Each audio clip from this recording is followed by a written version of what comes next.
বর্তমান সময়ে সবথেকে আতঙ্কের বিষয় হলো চাকরি। আর এর থেকে বড় আতঙ্ক হলো নতুন আসা ছোট্ট ছোট্ট পোলাপাইনগুলো।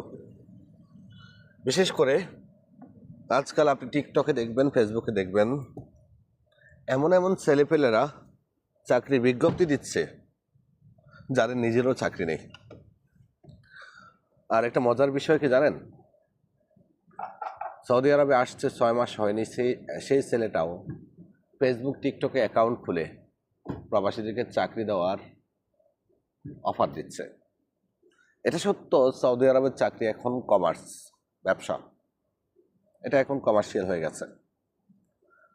আরেকটা মজার বিষয়, আপনি যেখানেই যাবেন চাকরির জন্য অথবা যখনই আপনি কোনো দালালের দ্বারস্থ হবেন ভিসা কেনার জন্য, সবার আগে যে কথাটা বেশি শুনবেন সেটা হলো আবাসিক হোটেল অথবা কফি শপ।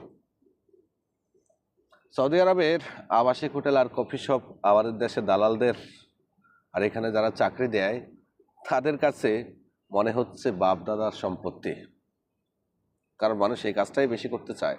তবে এটা কিন্তু নাই রে ভাই।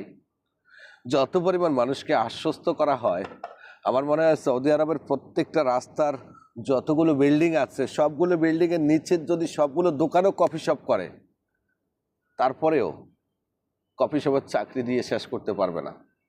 এত মানুষ কফি শপের চাকরি চায়। আজ জানি না ভাই, আপনার কথা, আমার কথা হয়তো আপনার খারাপ লাগতে পারে। কেন বলছি?